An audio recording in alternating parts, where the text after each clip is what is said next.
America, the land of freedom, fast food, and fireworks. But behind the red, white, and blue lies a darker reality. Today, we're diving into bizarre facts that reveal the strangest and creepiest side of the United States. Buckle up. This ride gets weird. The CIA once ran a mind control project called MK Ultra. In the 1950s and 60s, the CIA secretly dosed unwitting people with LSD to try and control their minds. The goal? To create a Manchurian candidate. No joke. This actually happened, and it ruined lives. MK Ultra was indeed a real CIA program that operated from the early 1950s through the early 1970s. To understand how this program came to exist and why it's so significant, we need to examine the historical context and the program's disturbing scope. The program emerged during the early Cold War period when the United States was deeply concerned about Soviet capabilities in psychological warfare and interrogation techniques. American intelligence officials feared that captured U.S. personnel might be subjected to brainwashing techniques, and they worried about falling behind in what they perceived as a crucial area of national security. This fear was heightened by the Korean War, where some American prisoners of war appeared to have been influenced by communist propaganda. MK Ultra began as an attempt to develop effective interrogation methods and to explore whether human behavior could be controlled or modified through various means. The program was extraordinarily broad in scope, encompassing hundreds of sub-projects that investigated everything from the effects of drugs like LSD to sensory deprivation, hypnosis, and psychological torture techniques. What makes MK Ultra particularly troubling is that many of these experiments were conducted without the knowledge or consent of the subjects involved. The CIA collaborated with universities, hospitals, and other institutions, often funding research through front organizations, so that even the researchers sometimes didn't know they were working for the intelligence agency. Subjects included hospital patients, prisoners, military personnel, and ordinary citizens who had no idea they were being used as test subjects. The program's existence only became widely known in the 1970s through congressional investigations, particularly the Church Committee hearings. Much of the documentation had been destroyed on orders from CIA leadership, making it difficult to determine the full extent of the program's activities and impact. MK Ultra represents a dark chapter in American intelligence history because it violated fundamental ethical principles about human experimentation and informed consent. It also illustrates how fear and secrecy during the Cold War led to programs that contradicted the very democratic values the United States claimed to be defending.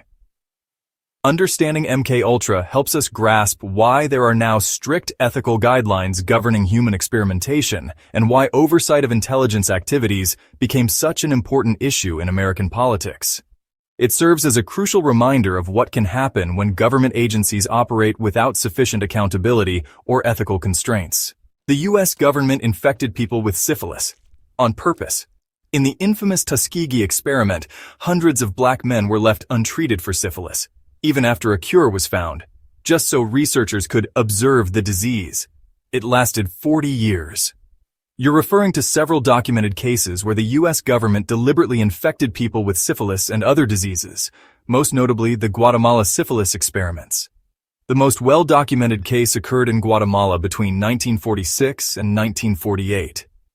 U.S. Public Health Service researchers, led by Dr. John Cutler, deliberately infected Guatemalan prisoners, soldiers, and psychiatric patients with syphilis and gonorrhea.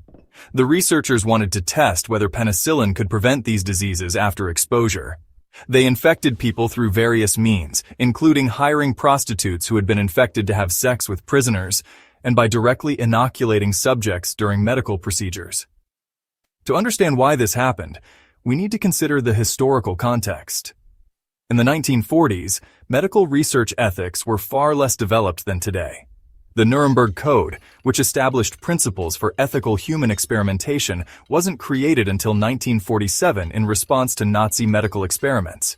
However, even by the standards of the time, the Guatemala experiments were ethically problematic because the subjects didn't give informed consent and often didn't even know they were being experimented upon. The researchers chose Guatemala partly because they believed they could operate with less oversight there than in the United States. They had already been conducting the infamous Tuskegee syphilis study since 1932, where they observed the progression of untreated syphilis in African American men, without telling the subjects they had the disease or providing treatment, even after penicillin became available as a cure. What makes these cases particularly disturbing is the pattern they reveal. The government repeatedly targeted vulnerable populations who had little power to resist or seek justice. In Guatemala, they exploited people who were institutionalized or imprisoned. In Tuskegee, they targeted poor African American sharecroppers who trusted government health workers. These experiments came to light decades later through historical research and Freedom of Information Act requests.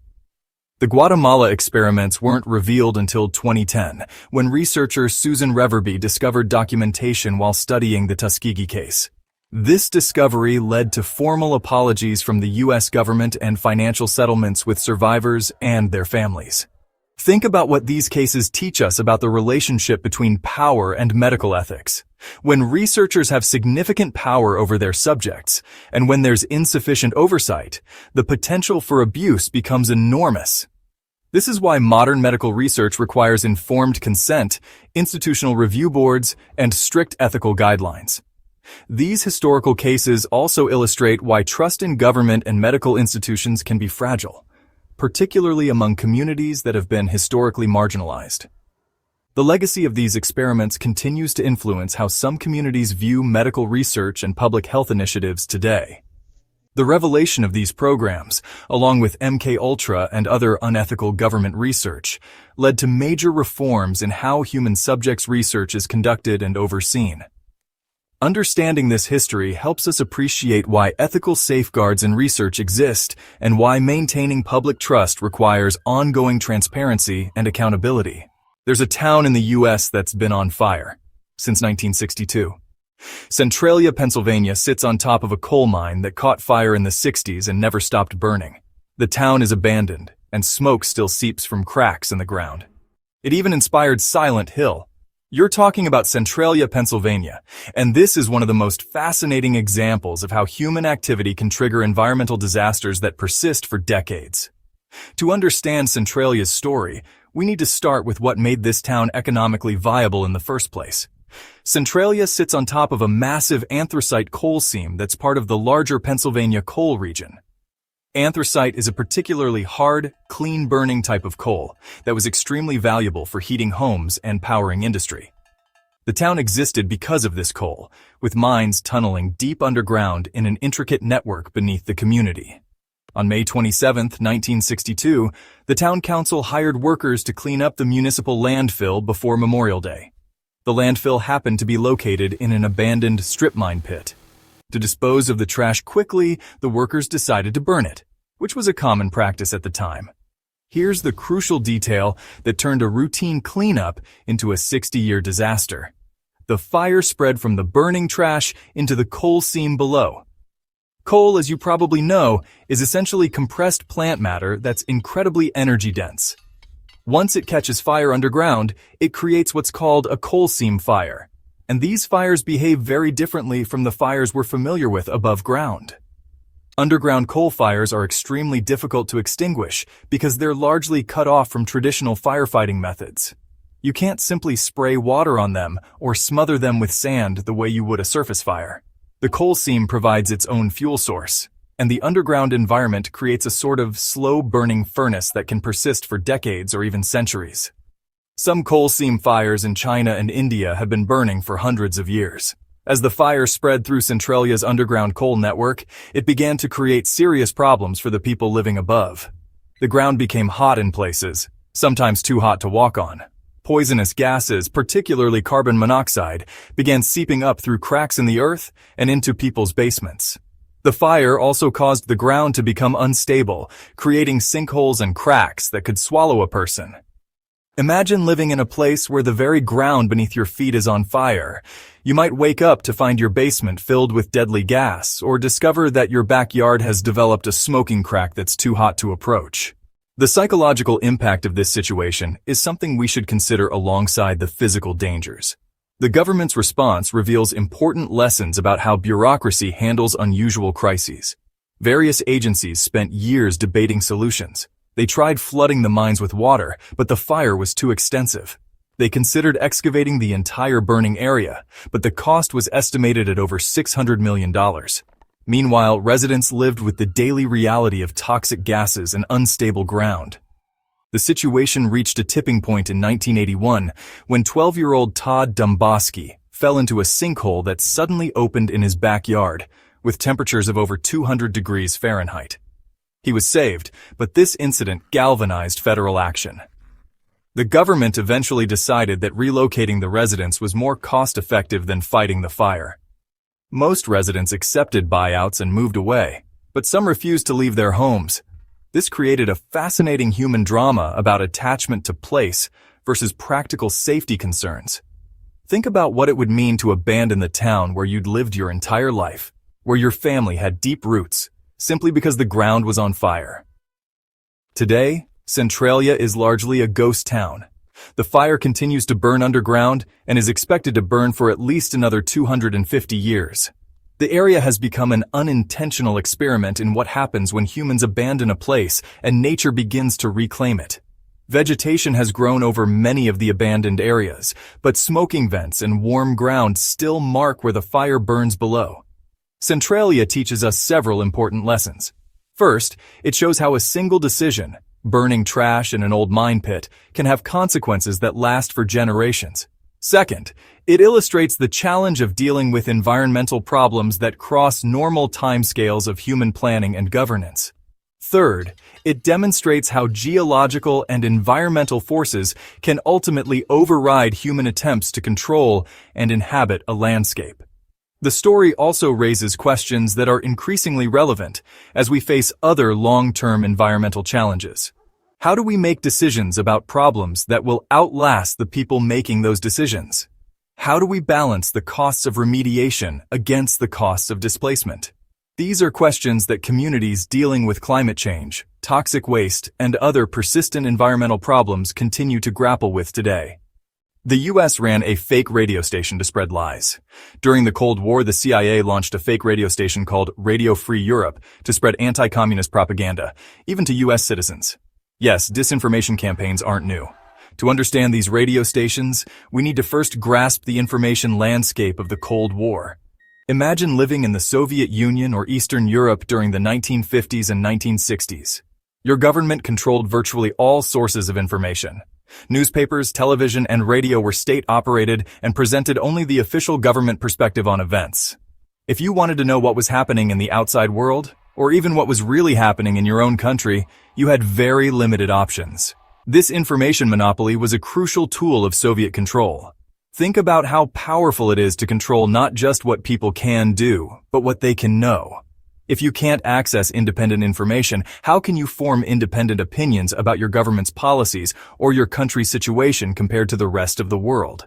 The United States recognized this information control as both a vulnerability they could exploit and a threat they needed to counter. Here's where it gets intellectually interesting. The U.S. decided to fight information control with information dissemination, but through covert means that blurred the lines between journalism, propaganda, and psychological warfare.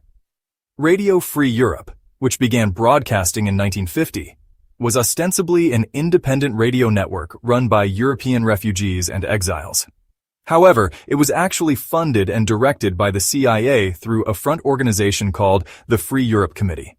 The station broadcast into Eastern European countries in their native languages, providing news, analysis, and cultural programming that contradicted official communist narratives. Radio Liberty, launched in 1953, targeted the Soviet Union specifically, broadcasting in Russian and other Soviet languages. Like Radio Free Europe, it presented itself as an independent voice, while being secretly funded by U.S. intelligence. Now, here's where your characterization of spreading lies becomes complicated and worth examining more deeply. These stations did engage in what we might call propaganda, but the nature of that propaganda varied significantly. Let me help you think through the different categories of content they broadcast. First, they provided factual news about events that Soviet and Eastern European media either ignored or distorted. For example, they reported on protests, economic problems, or political developments that communist governments preferred to keep quiet. In many cases, this information was accurate and valuable to people who had no other way to learn about these events. Second, they broadcast cultural content including music, literature, and art that was banned or restricted in communist countries. This wasn't necessarily lies, so much as it was cultural warfare, designed to demonstrate the vitality and appeal of Western culture. Third, and this is where the lies characterization becomes more applicable, they sometimes engaged in what intelligence professionals call black propaganda and disinformation. This included exaggerating problems within communist countries, spreading rumors designed to undermine confidence in communist leaders, and sometimes broadcasting information that was deliberately false or misleading. The intellectual challenge here is understanding how to evaluate these operations. From one perspective, they were providing valuable information to people who were deliberately kept in the dark by their own governments. From another perspective, they were foreign propaganda operations designed to destabilize other countries' governments. Consider this thought experiment. If a foreign government were secretly funding radio stations that broadcast into the United States with the explicit goal of undermining confidence in the U.S. government, how would you evaluate that activity? This helps us understand why these operations were controversial even among some Americans who opposed communist governments. The station's existence remained officially secret until the 1970s, when congressional investigations revealed the CIA's role in funding them. This revelation forced a reckoning with several important questions that remain relevant today. When, if ever, is it acceptable for a government to engage in covert information operations against other countries? How do we distinguish between providing valuable information to oppressed populations and engaging in propaganda warfare? The story becomes even more complex when we consider the effectiveness and consequences of these operations. Some historians argue that Radio Free Europe and Radio Liberty played important roles in maintaining hope and resistance among populations living under communist rule. Others argue that they sometimes provided false hope that led to tragic consequences, such as during the 1956 Hungarian Revolution, when some Hungarians may have believed U.S. support was more likely than it actually was. After the CIA's involvement was revealed, both stations were transferred to a new organization called the Board for International Broadcasting, and later to the Broadcasting Board of Governors. They continue to operate today, though now openly funded by the U.S. government and generally considered more conventional international broadcasting services rather than covert propaganda operations. This historical example teaches us several important lessons about information warfare in the modern age. First, it shows how the line between journalism and propaganda can become blurred when governments become involved in funding media operations, even when those operations provide valuable information. Second, it illustrates the ongoing tension between providing information to populations whose governments restrict access to information and engaging in activities that could be considered interference in other countries' internal affairs. As you think about this topic, consider how it relates to current debates about foreign influence in media, social media manipulation, and the spread of disinformation. The techniques and technologies have evolved dramatically, but many of the fundamental ethical and strategic questions raised by Radio Free Europe and Radio Liberty remain relevant today. The U.S. government owns your genes, sometimes. To build your understanding of this topic, we need to start with a fundamental concept: the difference between naturally occurring genetic sequences and what the law considers inventions. Think of it this way. You can't patent the discovery of a mountain, but you can patent a specific method for climbing that mountain that you invented. The same principle applies to genes, but with some crucial complications we'll explore. The foundation of gene patenting lies in a 1980 Supreme Court case called Diamond v. Chakrabarty. In this case, a scientist had genetically modified a bacterium to break down oil, creating something that didn't exist in nature. The court ruled that this modified organism could be patented because it was a human invention, not just a discovery of something natural. This decision opened the door for patenting genetic material, but it established an important distinction that we need to understand clearly. Here's where it gets more complex and directly relevant to your statement about the government owning genes. The government doesn't directly patent genes for ownership purposes. Instead, what happens is that researchers, often funded by government grants or working at government institutions, discover genetic sequences and then patent them. When these patents are filed, the government can claim what's called march-in rights. Essentially, the ability to use the patented genetic information for public purposes. Let me give you a concrete example that will help you grasp how this works in practice. Imagine researchers at the National Institutes of Health discover a gene sequence that's crucial for developing a treatment for a rare disease. They patent this discovery. Now, if a private company wants to use this genetic information to develop a drug, they need to license it from the government. The government, in effect, owns the commercial rights to that genetic sequence. But here's where your understanding needs to become more nuanced. The government's ownership of genes isn't like owning a car or a house. They can't prevent you from having those genes in your body. That would be absurd. Instead, they own the intellectual property rights to specific uses of that genetic information, particularly for commercial and research purposes. To help you think through the implications of this, consider this scenario. Let's say you have a rare genetic variant that makes you resistant to a particular disease. Researchers study your genetic material and discover the specific sequence responsible for this resistance. They patent that sequence. You still have the genes in your body and you can still pass them on to your children naturally. But if someone wants to use the knowledge of that genetic sequence to develop a treatment or diagnostic test, they need permission from the patent holder. This system creates some profound ethical questions that I want you to consider carefully. Should anyone be able to own the rights to genetic information that occurs naturally in human beings? What happens when patents on genetic sequences make medical treatments more expensive or harder to access? These aren't just theoretical concerns. They've played out in real-world cases with serious consequences. One of the most significant examples involved the BRCA1 and BRCA2 genes, which are associated with increased risk of breast and ovarian cancer. A company called Myriad Genetics held patents on these gene sequences for many years. This meant that if you wanted to get tested to see if you carried mutations in these genes, you had to use Myriad's test, which cost several $1,000s. Other companies and researchers couldn't develop competing tests or conduct research on these genes without risking patent infringement lawsuits. Think about what this meant for patients and families. If you had a family history of breast cancer and wanted to know if you carried a genetic mutation that increased your risk, you had only one option and it was expensive. This created a situation where your access to information about your own genetic makeup was controlled by a private company's patent rights. The BRCA case eventually led to a landmark 2013 Supreme Court decision in Association for Molecular Pathology vs. Myriad Genetics. The court ruled that naturally occurring genetic sequences cannot be patented, but synthetic genetic material created in the laboratory can be. This decision was crucial because it established that while you can't patent genes as they exist in nature, you can patent specific applications and modifications of genetic material. Now let's think about how this connects to government ownership. While the Myriad case involved a private company, the same principles apply when government-funded researchers make genetic discoveries.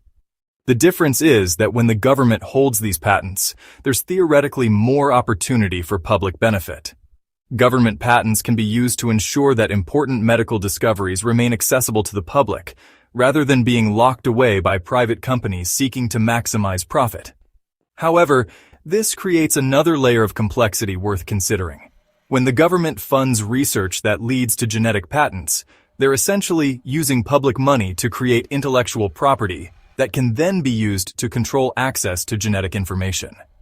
This raises questions about whether the public, having funded the research, should have free access to the benefits of that research. To deepen your understanding of this issue, consider how it relates to broader questions about scientific research and public benefit. Much of the genetic research that leads to these patents is funded by taxpayers through agencies like the National Institutes of Health. When that research leads to valuable discoveries, should the patents be held by the government to ensure public access? Or should they be licensed to private companies who can bring products to market more efficiently? The gene patenting landscape has continued to evolve since the Myriad decision.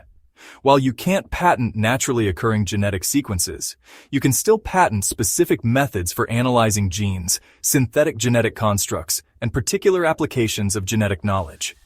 This means that while the government might not own your genes in the most literal sense, they can still control important aspects of how genetic information is used commercially and medically.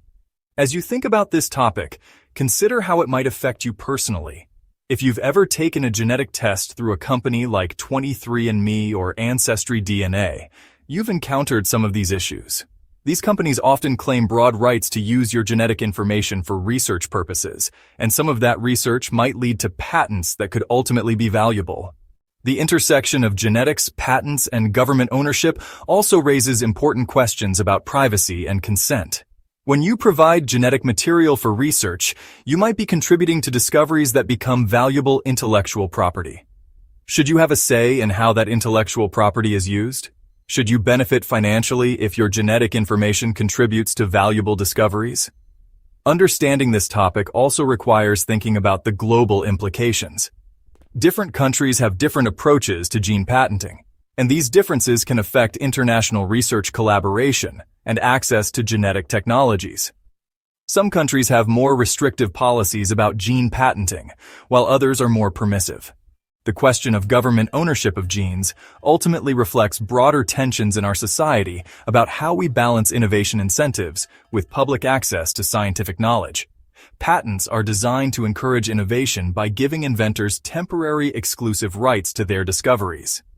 But when those discoveries involve fundamental aspects of human biology, the stakes become much higher. As genetic technologies continue to advance, these questions will only become more important.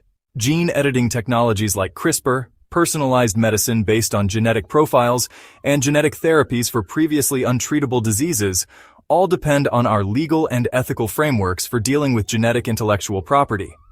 I encourage you to think about how you believe these issues should be resolved. Should there be limits on what aspects of genetic information can be patented?